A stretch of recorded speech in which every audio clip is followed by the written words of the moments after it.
Welcome everybody. My name is Charles Warner. I'm with Drone Responders. Today we're going to be talking our conversation with the FAA, and our guest today is John Meehan. For those of you that have known him for a long time, he was formerly known as Dr. No, and now he's yes to everything. Well, I don't know maybe about not that. everything, I don't but know about that. we have a lot of exciting things to talk about. So I think I'll turn it over to John and let you start talking about COAs and cows.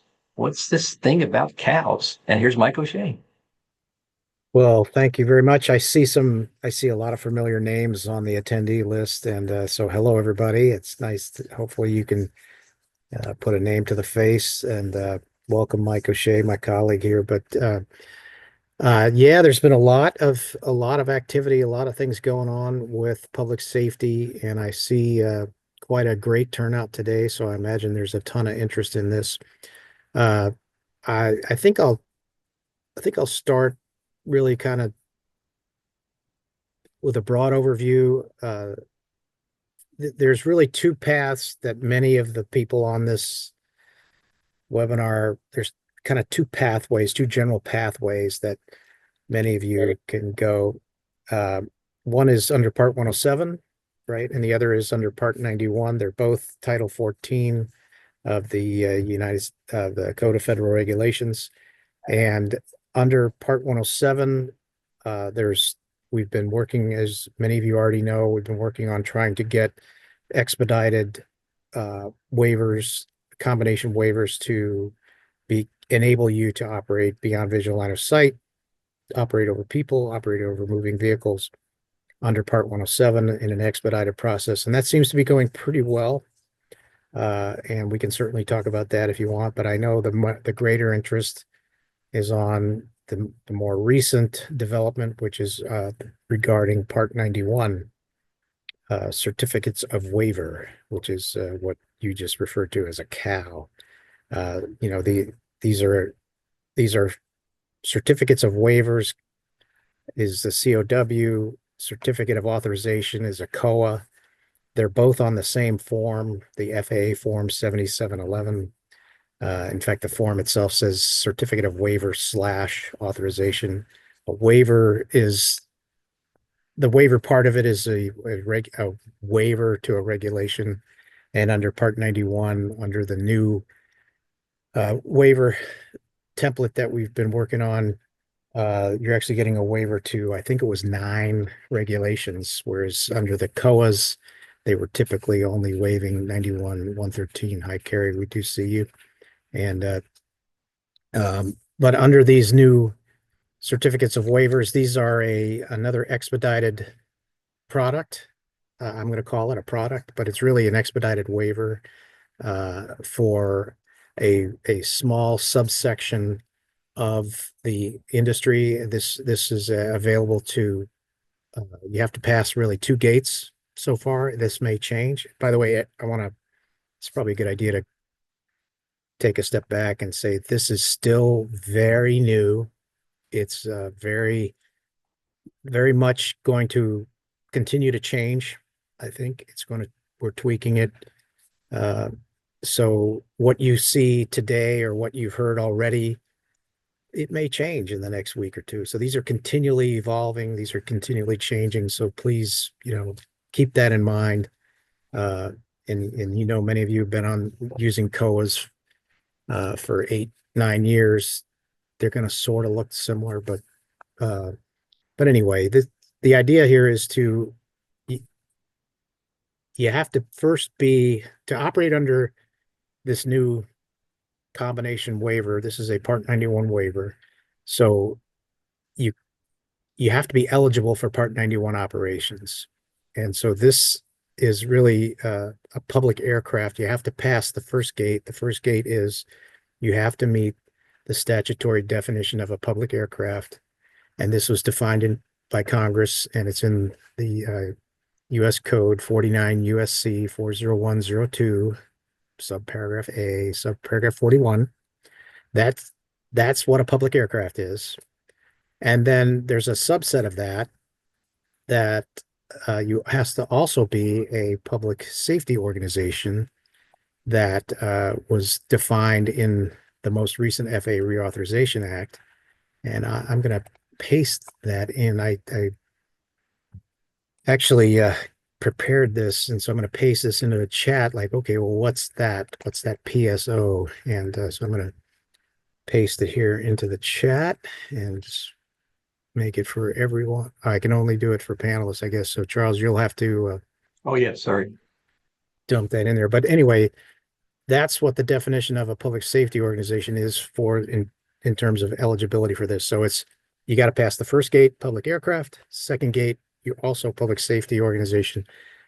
So why does that matter? Well, for example, the tax department of a county technically could qualify as a public aircraft, but they're not engaged in uh, the activities related to the safety and well-being of the general public, unlike law enforcement, fire safety, search and rescue. So the idea is that we're going to take a subset of that city or county and then enable the people who are engaged in the business of serving the public in matters of safety and public and security to let them do that. So that's kind of what that is. It's a long-winded answer, I know, but that's kind of how we'll start.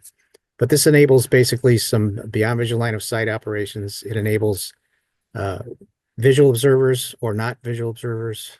It enables using systems detect and avoid, commonly known as drone in a box, drone in a truck, drone in the first responder, drone on Tuesday at 9 o'clock, whatever you call it, you're still looking for a waiver to the regulation that requires you to see and avoid other aircraft at all times, which is 91-113.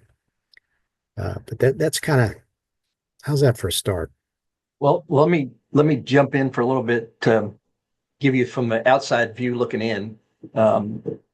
As a person on the public safety side, one of the things John has taught me is that, names of certain things sometimes confuse the issue. For example, DFR, when you're asking for a DFR in Part 91, it really gets down to what are you asking to waive and how are you going to mitigate it? So that was what I learned from John. But what we're seeing now is a transition. COAs are going away as we know them, correct? At least that's what it looks like. New COAs. I'm going to, yes and no, right? I'm going to do this. So my perspective is currently we've been told that this new process is going to apply to all the COAs, rather they're jurisdictional, blanket, drones of first responder. And what we're getting away from is the titles per se. It's more of what is your operations, what are you going to do, and how are you going to mitigate it? So we don't get into the old things with DFR of specific launch sites per se.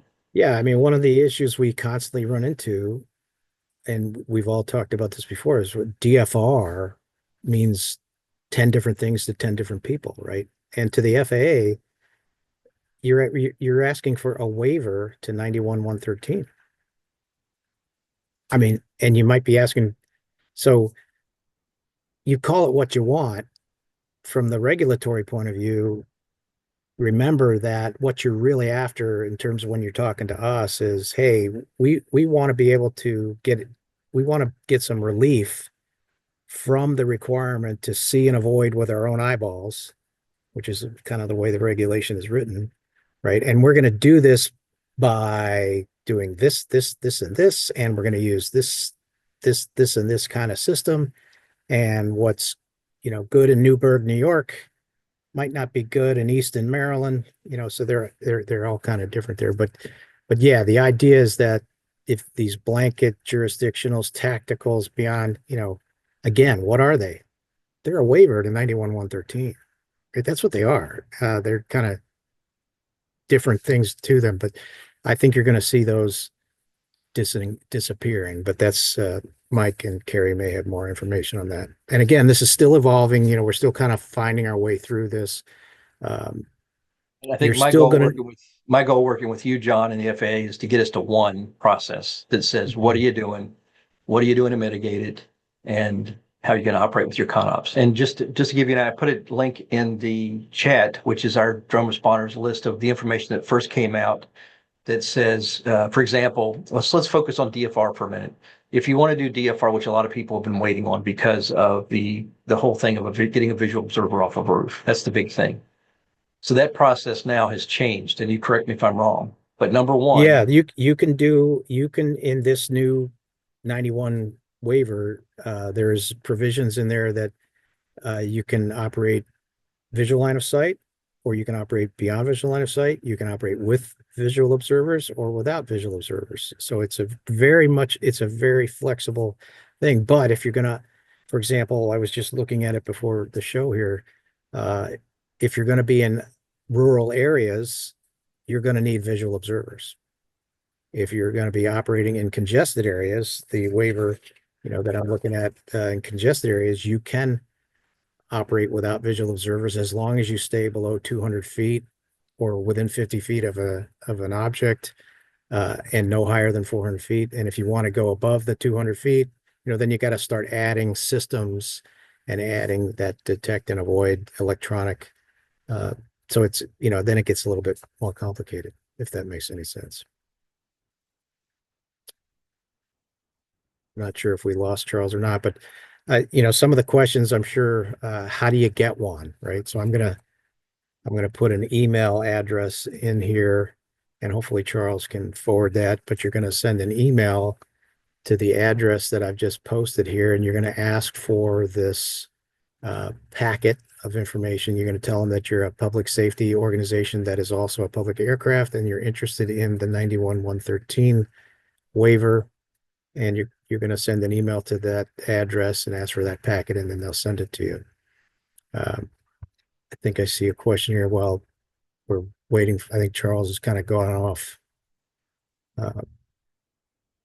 What's the process? Yeah, so you're going to send an email to that address. You're going to get a packet. You're going to fill it out and send it back. And remember, under Part 91, I see a question about payloads. You're operating under Part 91 at that point. Part 91 has different rules about hazmat. I believe these waivers are for under 55 pounds. Yeah. Total weight. I'd have to double check that. But you back with us, Charles? yes, I am. I had to let my dog out.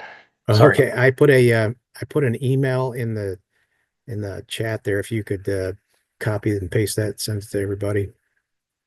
That's the email address you're going to reach out to request. Yeah, you should be able to do that to everybody. Packet. Anything you got now, you should be able to send out to anybody. Okay. Yep. All right. Give me a second then. I'll put it out. All right. So here you go. Yeah, I just did it. Okay. That's that. Hopefully that answers that question. Yeah, I think that what I've seen from this is that everybody knows in the past you had to send an email to the 91.113 team, and then that would progress forward. And when you get to a certain point, you have to go into CAPS and make your submission into CAPS. Well, the CAPS is gone now. The CAPS is not gone. Well, it's not necessary for user for this particular process. Yeah, I mean, see, this is where, in fact, this is one of the things we're still kind of working out. And if you're going to go above 400 feet, if you're going to go above a UAS facility map, you might be directed to, so it really depends. But if you want this standard, the more standardized one, then you're not going to have to use CAPS. The beauty of this one, there's a couple of really great features about this, I think, that should be of great interest to current Part 91 COA holders, which is the no more NOTAMs, and the monthly reporting has changed significantly, and in fact may go away in a future version. You still have the pilot records database issues that you always had with Part 91. That doesn't go away. That's a Part 111. But the NOTAM goes away, and it gives people the flexibility. There's no distance per se. The distance, if you're out in the rural area using visual observers, for example, I've noticed that there's no distance stated. It's just that you have to have the ability to see and avoid the other aircraft. And remember, we know from Advisory Circular 90-48 Echo, I think it is, collision avoidance, it takes 12.5 seconds on average, which is with a Jet Ranger going 100 knots is about a half a mile. Blackhawk, that's 180 knots, you're looking at 3/4 of a mile. So, if you're out there, you need to be able to see 3/4 of a mile beyond your drone to get out of the way of that aircraft. But there's no more of this 1,500 feet, 1 mile, none of that. So if you're looking at, for example, DFR 200 feet below, basically, or 50 feet within the highest obstacle, you're able to do that with this new form and probably get it processed pretty quickly. And then you have the approval of the airspace included in this. So you don't have to do a separate authorization. And that means you have to fly under the facility map grids that are in place. So essentially you get a twofer here. That's why you said it's the certificate of waiver / authorization, or as you said, a COA. Cowabunga. Yeah, it is a combination, and that's one of the cool things about this. And in fact, on the 107 side, I'm very happy to tell you that one of the public safety organization shielded ops waiver holders just got a long-term airspace authorization to accompany that. And so we're moving in that direction also, where I think air traffic is getting more comfortable with, hey, as long as you're up to the UAS facility map height, they're getting more comfortable with that. So even under Part 107, that I think that's coming. But again, that's my personal opinion right now. But that is the way I see it going. And the other thing too is, as Michael Shea's saying in the chat, it's for 4 years on this particular submission. And people have asked, well, what about us that have existing COAs? Well, what I've heard is from your leadership is that you need to resubmit if you want to get the 4 years and these other benefits of no TAMs and some other stuff. Yeah. So, when I was thinking about this call and anticipating some of the questions, when you get this, you may want to seriously think about canceling those other ones in John Meehan's opinion. But that's up to you. But remember that if you're, let's just say that Inspector Meehan walks up and says, "Hey, what are you doing today?" Well, we're saving lives, doing great things. Okay, let me see your authorization system, and you show me your blanket COA from, a year ago. I'm going to say, well, did you do this? Did you do this? Did you do this? Right. And in the blanket COAs, note them, right? Monthly report, right? All these other things that and again, when you get this, take a look at it. And I don't see what those old COAs do for you when you have this, but that's really going to be up to the proponent to make that determination. And, for me, I'm not a really smart guy. And Mike O'Shea will say, well, that's because I went to that school in the Hudson and not the school in Annapolis. But, that's a debatable subject there. But I like simplicity, and I like fewer than more. And, I know people love to go out and collect COAs and waivers, right? So you could have a blanket, jurisdictional, tactical, first responder. Now you're gonna have your folks having to understand the differences between the 5 ones. I couldn't do that, but that's going to be up to them. But I think really when you get this, take a look at it, kind of compare them and see what does it bring you. And if you decide that, you know what, I don't need this one anymore, you might want to cancel it. I think the key thing to remember is whatever you had and were required to do in your COA that you have, you still have to do those requirements, even though these circumstances have changed in the new process. That's right. And, before takeoff, the crew needs to understand on this mission, we're flying under 107, we're flying under this waiver, or we're flying under our Part 91 under this, right? And in particular of those of you who have, 27 different, mix and match, you can't mix and match once you take off, right? And so I just like simplicity. And I think your audience here is going to love the simplicity of this, the utility of it, I guess. Not necessarily simplicity, but the utility of it. But again, you all have to, make that determination. Yeah, I think there's maybe some confusion here. They're saying, what's the reason for requiring a waiver for visual observer? Whoops, lost it. Just flipped up on me. Visual observer BB loss for rural areas with open plain space, but no waiver for congested areas. Yeah, it's a great question. I asked that the other day, and the answer was that, remember, outside I think they were thinking the mode C veil. So when you're out in the rural areas, people do not have to have ADS-B turned on, and they do inside typical urban areas. I'm going to go out on a limb here, and I think you may see some changes in that, but that's the current way.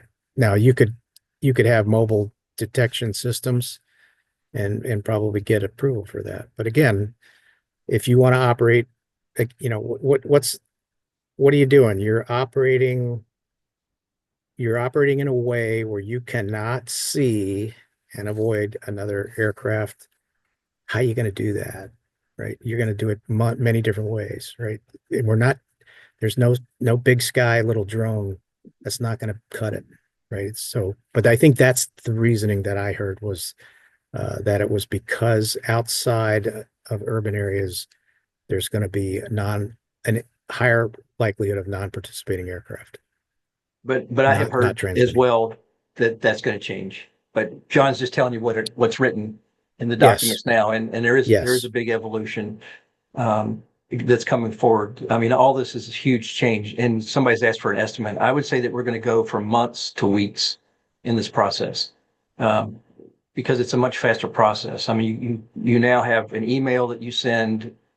And while I've heard 7711-2 is optional, if you've already got a COA, just go ahead and fill it out again and do it.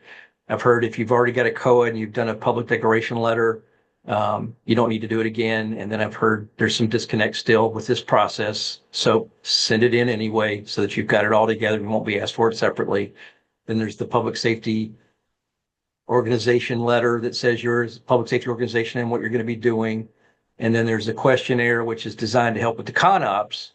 But there also needs to be a separate CONOPS. This is an evolution thing that's come forward. There has to be a CONOPS document that's provided as well, but it's only a couple of paragraphs. It's not getting into 20 pages of operations. It's basically, what are you going to be doing in this particular operation? Isn't that pretty good? Yeah, that's pretty good. Again, right, we started off, this is really new, and I'm going to say it again, right? It's still evolving. And what I tell you today might be different next week, not because I love messing with people. It's because we keep arm wrestling and discussing, and sometimes we think, there's a better way to do this or say this. Typically the packets include a checklist, a sample public safety organization letter, which many of you already have seen that, the public declaration letter sample format.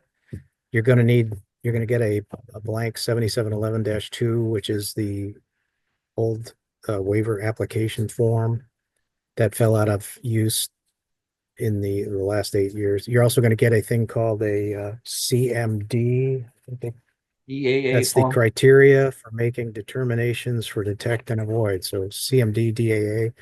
You're going to need to do that if you're going to request BV loss and no VOs. You're going to need to do that. You're also going to need to submit that if you're going above 200 feet AGL or more than 50 feet from an object. That link will take you to all those documents that you're talking That about. link, that link will, that's the email address. My link. Oh, your link. Okay. Yeah, the drone responders link that I put in the chat will take you to the email address as well as those documents that are in. I think I updated it saying the CONOPS has to be done because that was something new that came up that basically they said, well, the regulation actually asks for specific the CONOPS. regulation does say that you have to describe your operation, and we can't sort of, that's what the regulation requires. And there's a question that came in about that BVLOS night ops without VOs was anticipated to be included in this new CAL. Is this the case? Infrared anti-collision required? Anti-collision will be required at night. It is not required in day, although strongly encourage you to put it on in day because you're still responsible for collision avoidance. And I can tell you that in the 16 collisions that we've had between manned aircraft and unmanned aircraft, about half of them have happened in daylight. And 100% of the manned pilots said they never saw the drone. And in 100% of the cases, the drone pilot is at fault. And remember that we do not waive 91-111 in this. So you still have responsibility for not creating a hazard to others when you operate. So even though you're not required to have it on during daylight, you are required to have it on at night. And I know a lot of law enforcement, oh, I got to do lights out, like, no, you can put a light on the top. We've had a lot of conversations with a lot of law enforcement. Michael Shea will tell you, but we've had a lot of conversations with them, and they've all said, look, you can experiment a little bit. You can put it on the top, and that light will be visible to manned aircraft, and it won't be visible to the people on the ground. And remember that the risk is too great of and we don't want to be endangering those helicopter crews, especially or the crop duster, those folks.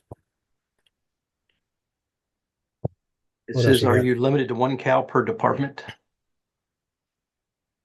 It's going to be written for the department, or so whatever proponent.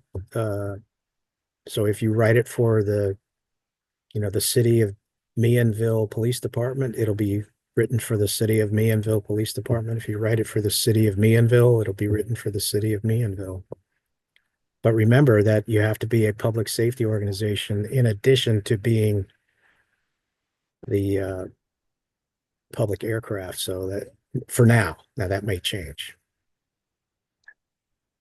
I think they were asking, is there just one COA, or do you need multiple COAs like we do now? Like or can you combine them all into one, or? I don't know. There's no combination, right? And when you take off, you're operating under one COA. I again, let's say you had all 5 of the other COAs, and you get this would be number 6. I think you should look at the new one and look at the old ones, and you may decide that, you know what, these old ones, I don't need them anymore. Well, to But your point, you're the public safety obstructed shielding waiver you've got under Part 107 actually gives you a lot more flexibility. You can fly a mile beyond Arizona site, and you can fly for anything. It's not an emergency mission requirement. right. Right. And with this new 91 waiver, it still has the provision about if you want to operate over people, you can only do it in a life safety emergency or have a category compliant drone, Part 107, subpart D category compliant drone, or a parachute, that kind of thing. And then once that life safety emergency ends, you got to go back to VLOS. We're not operating other people. So you got to read it. You got to read it. There's 37 provisions. And I see Chris Ryder said he just received approved CAL today for Part 91 BVLOS, less than 400 feet, much easier process. Chris, can you tell us how long it took, just to give an estimate of what your experience was like? And also the other question came up again, where we've been NOTAMs under the new CAL. If you submitted and got approved, no more NOTAMs. But if you got the old COA, you still have to do NOTAMs.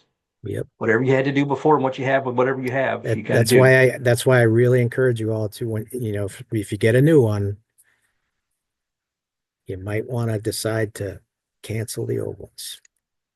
And no, the PSO letter doesn't replace the public declaration letter if you're going under Part 91 for this CAL. You need both right now. And even if you've done one before, send it in again with it, just so they've got it. Yep. I know Steve Pansky's been doing a great job when he sees emails of going ahead and sending a copy over if he sees it. Yeah, I see a question. Can you perform training under the new one? Yeah, you bet. If you have a approved tactical already, again, take a look at the new one. You might decide the tactical doesn't work for you anymore. Or maybe the new one works better. Maybe you decide the tactical's still good. You have to figure that out. And I think you will figure it out pretty quickly, frankly. It says, what if you've applied in the CAPS access and you're still waiting for a response, depending on what it is, 6 months, just to start over. Just do it now. It'll be easier, faster. The great thing about this new one is there's no caps. Yeah, no caps.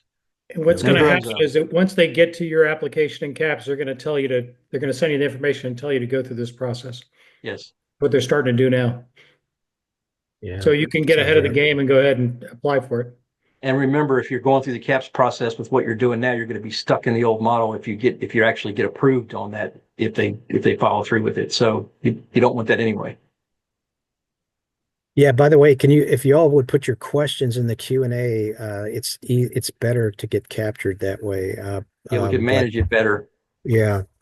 I did see something about the parachute. If you didn't want to do the parachute, under Part 107, yeah, it's a good chance to remember that under that Part 107, that PSOSO, that's an all or nothing expedited one. We're not saying that's the only one you can get. Like and in fact, we had a conversation with a SWAT team nearby here last week, and we talked to him, and he said, John, we're a closed set, closed perimeter. When we launched the SWAT team, everybody's wearing Kevlar helmets and flak jackets, all that stuff.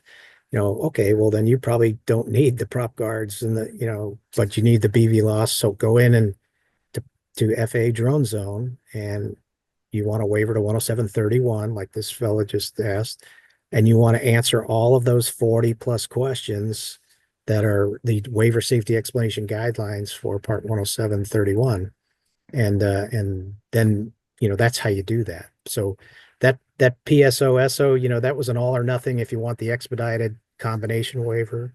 We're not saying that's the only one available. If you want to do something different, you can certainly do that. You just have to go in and answer all those questions and do it that way. That's currently Part 107, and you still have to go through drone zone, correct? Yes. Mm-hmm. Yep.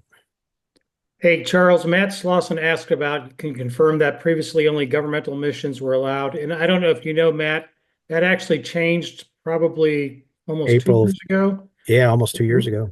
We had a ruling from our general counsel that basically said when it talks about meeting a governmental function, it talked about qualified crewmen.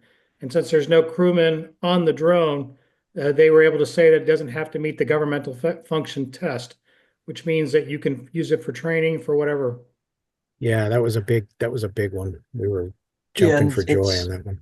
I think that's in one of our sessions in the Drone Responders YouTube webinars, the YouTube channel, if you want to go back and look at that. But it was very good saying that that's no longer applicable to. Yeah, and I see a question about adding aircraft to the new code. There's none of that anymore. You have to keep a list of your pilots. I think it might be on if you want to do DAA, I'm not sure.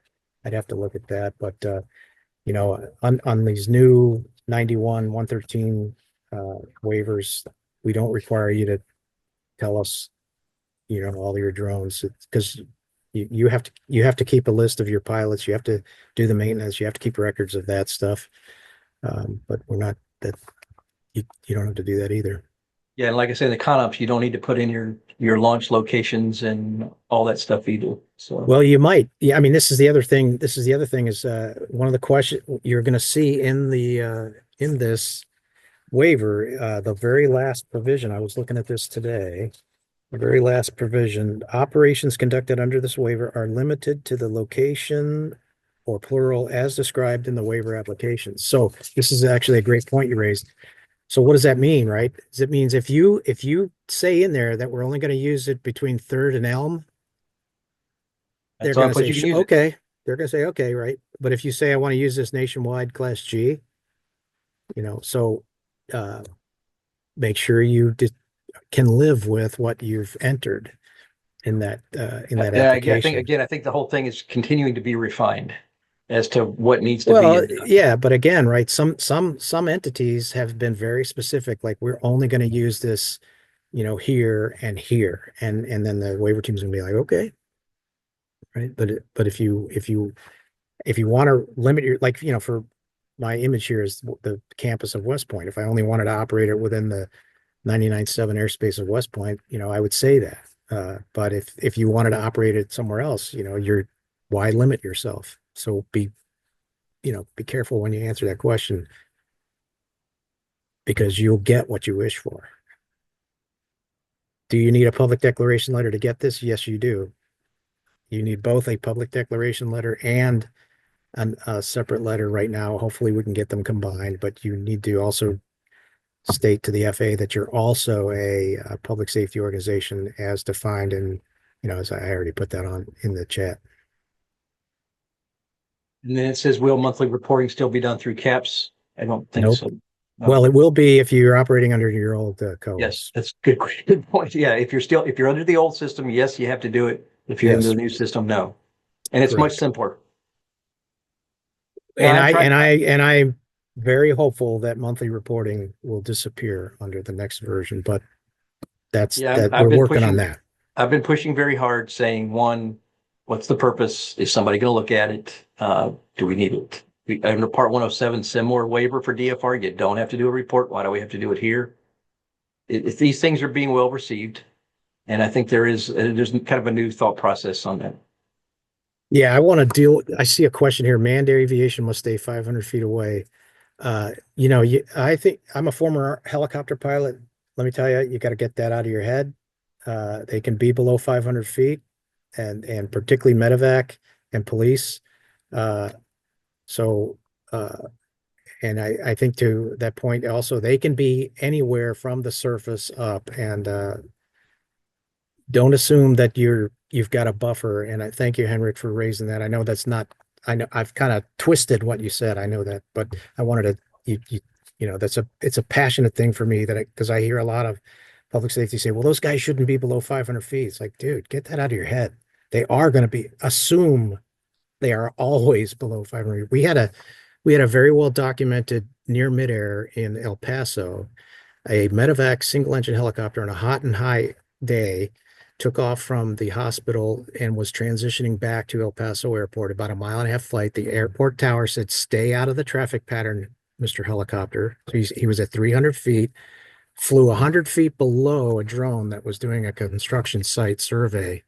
And the drone pilot, what were they doing? They were screen watching, right? As we know, many do. And the helicopter come blown right past from left to right, and they never saw it. And this happens all the time, right? And in these collisions where we find a drone pilot, they've happened above 400 and below 400. And the drone pilots are always saying, my gosh, I was shocked at how fast that thing came up on me. And I thought I would hear it. You're not going to hear it.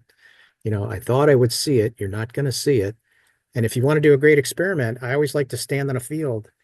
I'm kind of strange this way, but when I hear a helicopter, I always like Radar O'Reilly, I can tell by the sound what it is, but I like to say, okay, where is it? Just this little game that I play and with myself, and you never guess right. You never guess right. So never assume that manned aircraft is 500 feet above you. Always assume they are at treetop and below, and then you'll be better off. So there's a captain here that says, we have received our COW. What language section allows for training flights? I was assuming training flights fall under Part 107. They don't have to anymore.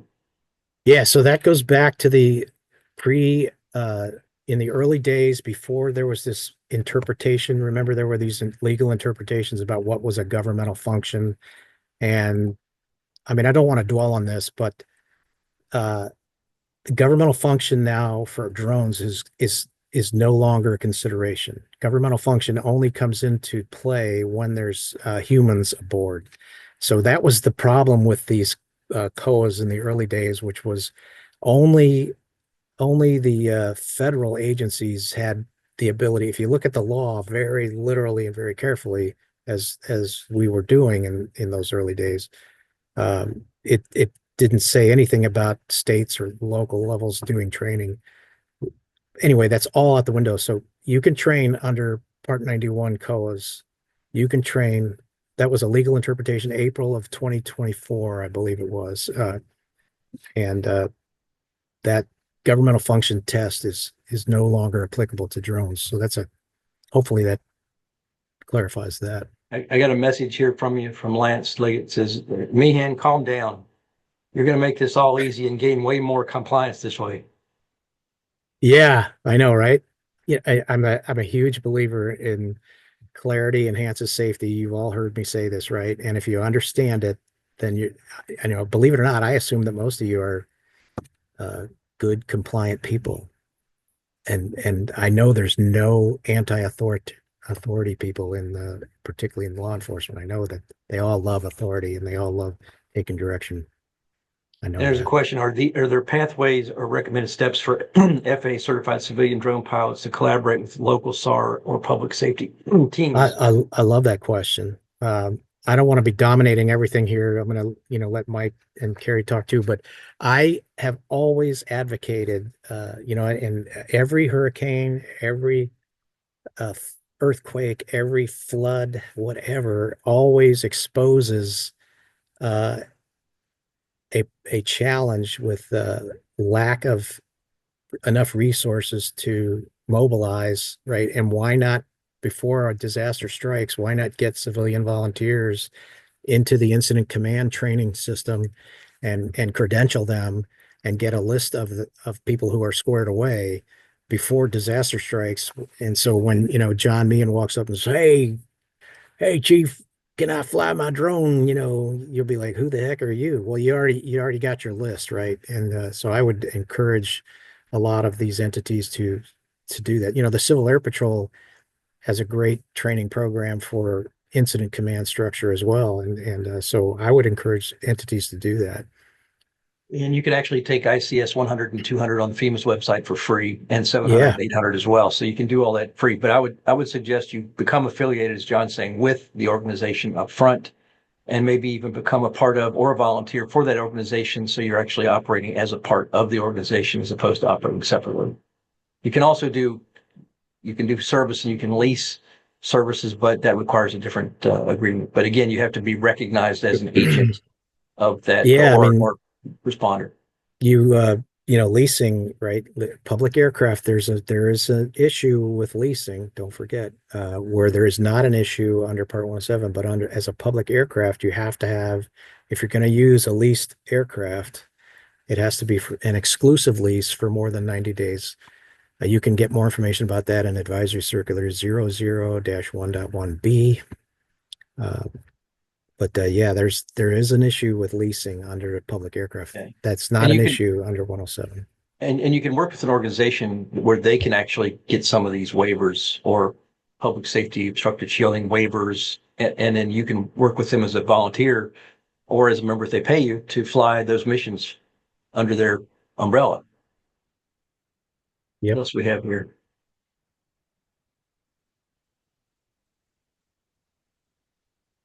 I see a question. So send an email to that email address, request a packet. Yeah, but I would encourage you to identify yourself as a public aircraft who's also public safety. Otherwise, they might think you're a crank caller. But identify yourself. You can also reach out to the UAS Support Center, the UAS help at FAA.gov, or drone responders can help you out. And I think LEDA as well. And there's a question, is there a way to get help from the FAA to create regional task forces as more and more agencies are requiring UAS? And I would say not really. That's usually a regional operation. They're dealing with the regulatory side of things, answering questions and helping get the waivers through the process. We, as drone responders, are creating state organizations. Like we've got the Florida coordinating group, we've got the Texas coordinating group now, Ohio and North Carolina are working on them such that they can help to bring people together as the regions to operate that way. Yeah. Can federal agencies get a nationwide COW? Many of them already have one. So I see that question from John. But yes, the answer is yes. Many of them already have one. The issue that we ran into initially was, let's say it was a 3-letter agency that starts with F, ends with I. They wanted a nationwide one. And there's 19,000 airports in the United States. So, I don't know how many of them are controlled, but again, right, if you can stay local, stay local. But the beauty of this particular COA is it allows for nationwide operations in Class G and then up to the UAS facility map and Cross Bravo Charlie Delta Echo 2. But check with your agency. They may already have something with the FAA. Charles, I'm tired of talking. Trying to go through here and I want to see any other questions that I can answer. trying to make sure that I'm just looking through the questions here.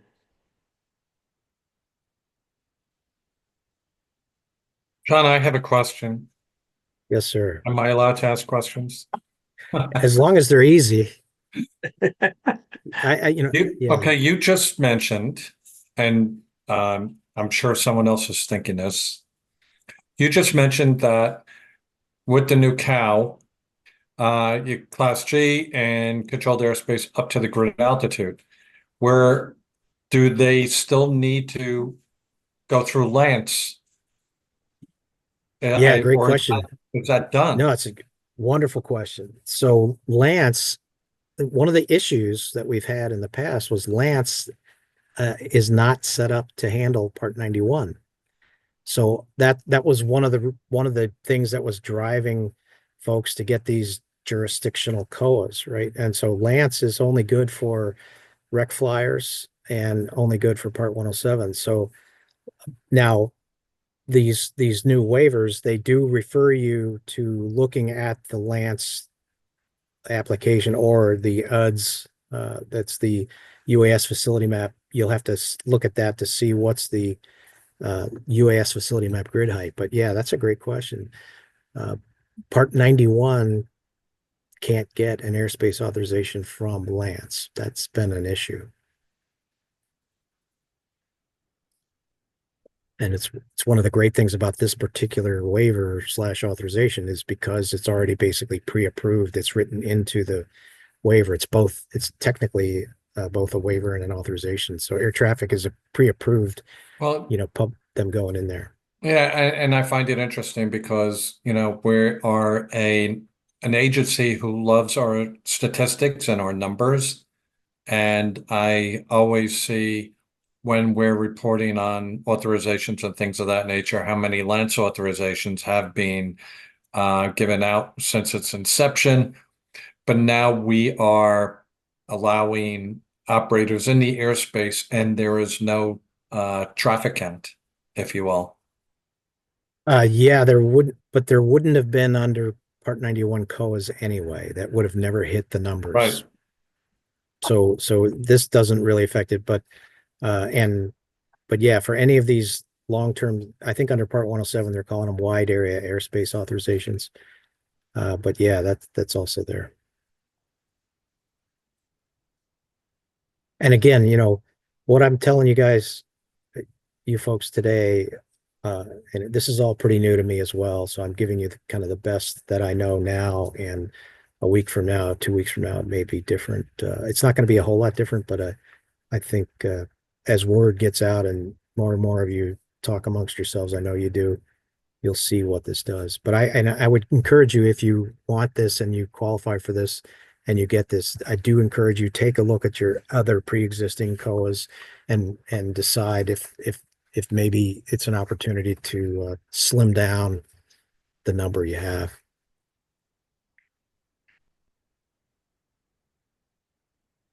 What else can we do? And Lance Liggett, you're going to owe me a beverage of my choice when we get together. Well, I think that this has all happened really fast, and there's still questions and there's still pushbacks. Like I'm still pushing very hard to get the reporting out to get rid of 7711-2 form, and we'll see. Yeah, I mean, you're gonna. If I were a betting man, I would bet that 6 months from now or a year from now, there's going to be some changes, and it's not going to be a one and done. And the changes, I feel very good that the changes that happen will be better and simpler. Will be faster, smarter, braver. Plus, we're going to have to adapt it to 108. That's right. When 108 comes out, that may have some big implications as well. We'll see. I did see a question that I wanted in the chat. I've lost it here. Any other questions, Charles, that I don't see. I'm trying to answer a couple of them here. So there's a question that says, can a COW allow blanket authorization to exceed 400 feet? And the answer is, my understanding is the agreement between ATO and Flight Standards says they can be approved for operations only under 400 feet. Yeah, I was on a conversation today, and I think what's going to happen is those will probably, at least in the short term, will get referred to CAPS or some other system. And no, there is no way to discuss Part 108 because none of us have been allowed to see it. It's still in the rulemaking process until the draft rule comes out, which we hope will come out soon. Well, actually, there's been some discussions that say that they might even go beyond and not do a draft comments and come right out with with Yeah, the nobody, rule. we don't know, and even if we knew, we wouldn't be able to talk about it. But yeah, I'm looking forward to reading it myself. Question. There's a Here's a hope good and some question. thoughts. Go ahead. Yeah, it's just a good question about the SGI process. Is that available? Yes. The SGI process, Kerry, maybe you can talk about that and what they can do about that. But the question is the SGI process still available if emergency responders need to get right to the airport? Why don't you take that one, Kerry, if you don't mind? And the answer is, of course. The SOSC can give SGIs for any emergency type situation for first responders. The only thing that can be problematic, and it depends on the airport, but if you're responding to a location and it is in close proximity to an active runway with aircraft arriving and or departing, that may be a problem in terms of it depends on the airport. If you call us, we will talk to them in advance and see if how much traffic they have, if they can switch to another runway, because we have to balance out safety and security, right? So you need an SGI, you're responding to an event, you want to go at 200 feet, grid altitude is 0 because it's close to that active runway. You call us, especially if it's a situation where you're en route to that location. Call us immediately, tell us the situation, and we will coordinate with the airport ahead of time so that if any aircraft need to be moved to a different runway, we can have that done prior to you getting there. And I always emphasize that. Don't wait till you get there. If you know where you're going, if you know the location, call it so we can have it ready for you by the time you get to your location. Yeah, and so Steve Snyder asked, hey, if I need to go at an altitude that is higher than, and I have an emergency carry and I need to be at an altitude higher than the UAS facility map. Let's say the facility map says 50 feet and I need to go to 200 feet or 150 feet. What do I do? Call us. We'll get you an SGI. We could get you up to 400. It depends on the situation. Yeah. Some of the, as a lot of you know, and I want to thank you for being here and listening. As a lot of you know that these facility maps were created a long time ago, and some of the grid altitudes have not caught up, or they've lowered them for no particular reason. We're working on that internally as to having a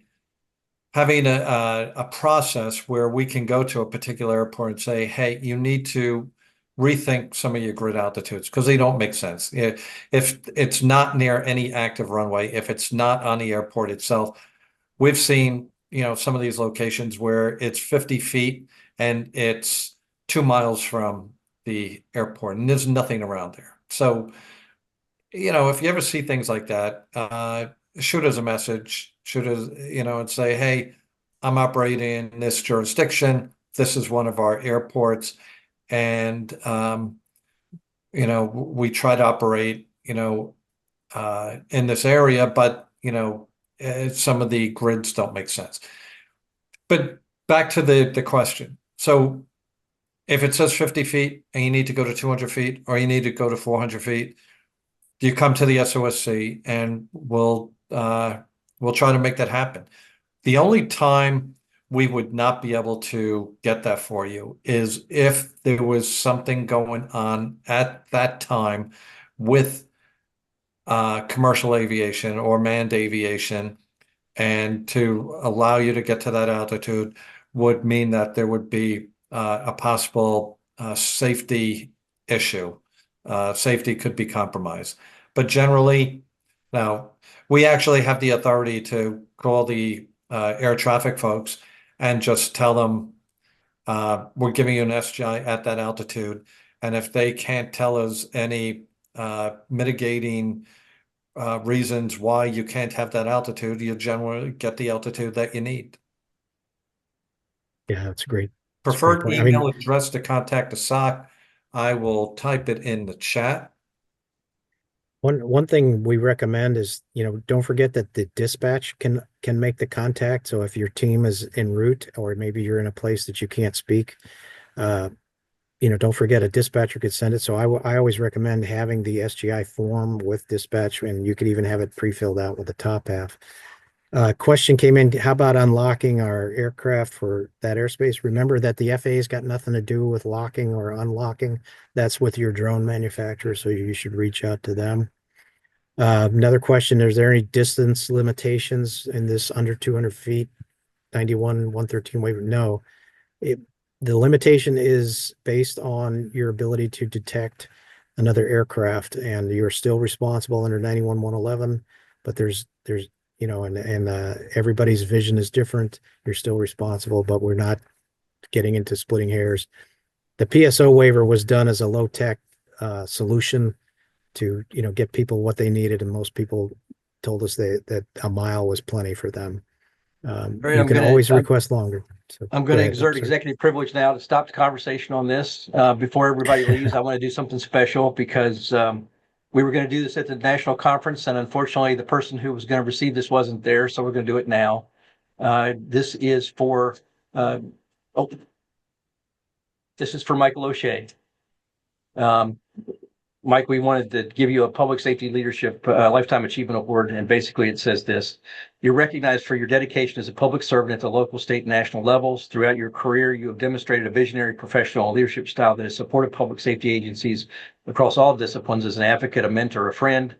You've gone above and beyond the call of duty to push the boundaries in search of new and better methods, technologies, and strategies to create safer and more effective ways to serving communities across the nation. Your work exemplifies the highest standards of public safety and is hereby awarded the Public Safety Lifetime Achievement Award from Drone Responders. So that's for Mike. Bravo, bravo. Thank you. Thank you, everybody. I always hate getting a Lifetime Achievement Award because I wonder if that means my lifetime is up. And it's not. And just so everybody knows that I did put in for the deferred retirement program and waiting to hear back from that, which means I'll be, I get accepted, I'll be done with the FA as of the end of this month or sometime into May, and then I'll actually retire September 30th or October 1, whatever way you want to look at it. And my plan is to keep working with public safety and working with Charles with drone responders. Big plans ahead. That includes Kerry too. We'd like to use John, but John's still going to be stick. He's going to be our inside man for the FAA. Yeah, right. Yeah. He's going to take over for I do. a couple of years. I do want to make a plug here also for drone responders, because I do see a question about resources for small departments or people out in rural areas. Drone responders is a tremendous resource for you, and I would highly encourage you to reach out to them. We also have FAA safety team drone pros, so they are also available to you there, but check that out. Yeah, So, droneresponders.org, free resource center online with if you're starting a program, if you're looking for SOPs, if you're looking for other stuff, or if you just need somebody to talk to, we can refer you. We have a dashboard on board that now is at almost at the 1,800 mark of agencies sharing their information as to what they're doing as far as their program, what they're flying, how many remote pilots they have, and you can see who's around you because you can filter by state. So, and if you're interested in starting a state organization, send me an email at charles@droneresponders.org. We are doing that. You can see Amy just put one up there for North Carolina, Amy at earhartalden.com. She is rallying that group, and a lot of great things to come. So with that, I think we'll call it a wrap, and thank all of you for being here today, for the attendees, and of course, from all of you from the FAA that have been our great supporters through the process. Thank you for everything that you do and have done. Everybody, this will be recorded. It'll be on the Drone Responders YouTube channel. If you need to refer to anybody else, they can see it up, should be up by Friday. So thank you all. Be safe and thanks, Charles. take care. Thanks, everybody.